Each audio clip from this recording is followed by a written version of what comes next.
and the capability to learn on its own is one of the greatest strengths for AI for cybersecurity and also one of its greatest threats.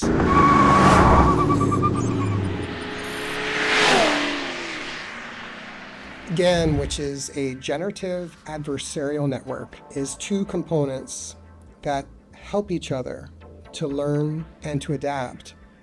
The generative side is trying to create synthetic data that would pass as real data. The discriminator side is trying to detect the synthetic data. This idea of continuous learning against itself, something at the same intelligence level, for lack of a better word, allows it to progress at an extremely quick rate. This type of model, and with a system that is, again, using this 100,000 times as intelligent as a human brain, allows it to adapt extremely quickly. And with this new information and this ability to basically continuously improve its position and improve its understanding, can make manual and or static cybersecurity controls not as effective as they were in the past. And what makes this a challenge for conventional cybersecurity environments that may have static controls in place, with this kind of adaptation, the AI, when used in a threat capacity, may have and likely would have the capability to bypass many of these controls that are in place by simply adapting and improvising around them.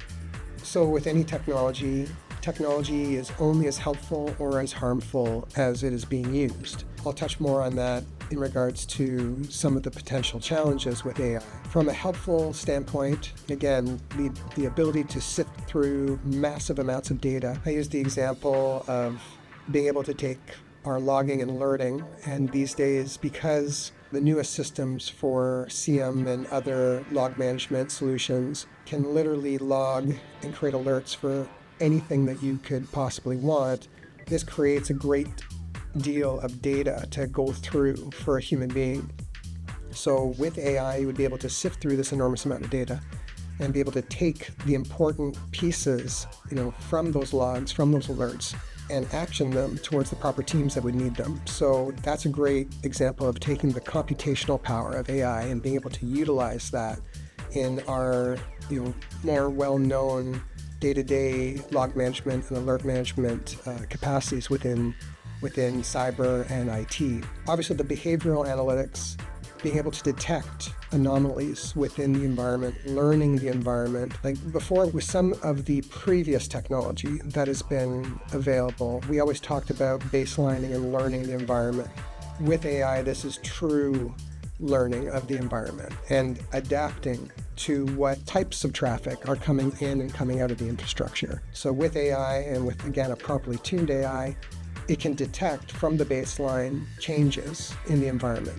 The different types of volume of data could be the types of data, the packets, if there's changes there, the payloads. There's just so many different areas that the AI algorithms could learn the environment to help detect zero-day or near zero-day attacks into an organization's environment. So with great power comes great responsibility. And what is the weakness or what is the dangers of AI? And of course, it's the same strengths that it is capable of doing. So being able to adapt, deep learning itself, machine learning, again, this unsupervised machine learning, which literally is learning on its own, and the capability to learn on its own is one of the greatest strengths for AI for cybersecurity and also one of its greatest threats. In the wrong hands, AI would be able to do the same types of tasks. If an attacker were able to get into an environment with AI, it would be able to sit and learn, it would be able to baseline, it would be able to understand the environment that it's in, it would be able to understand the traffic flow, the normal traffic flow, and hide itself to not cause any detection in regards to even other AI systems. And these systems are so good at training themselves. For example, there's a system called GAN, which is Generative Adversarial Networking, which is the capability of the AI to both try to create fake data at the same time as try to capture or to detect this fake data. And so these two different systems are playing against each other to try to trick each other and at the same time find out that something is fake to build its own knowledge and to create better fake data, or again, non-real data, and be able to detect it as well.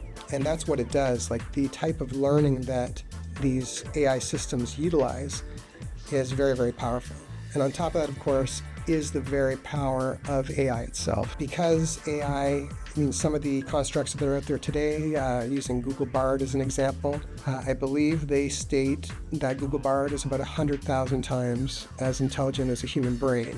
So with that kind of power, and if that system has the types of resources it requires to process the tasks that it needs to do on a potentially harmful side, we can now start talking about things like Skynet and Terminator at this point. It would allow that system to continually adapt to whatever system was in place, and to potentially, with whatever access it has at that time, try to increase and improve its access. And the more access it gets, the more resources it gets, the more deadly and dangerous it could become. As we go through some of these different questions that have come up on AI technology and where it applies to cybersecurity and really to all infrastructures in so many different ways, I think it becomes apparent that it's obviously very new, it's obviously very advanced, and with that combination, and very complicated, we need to pull together the community. It really is a call to action that we really do need to work together as cyber professionals. I'm looking forward to reading your comments. Please comment below,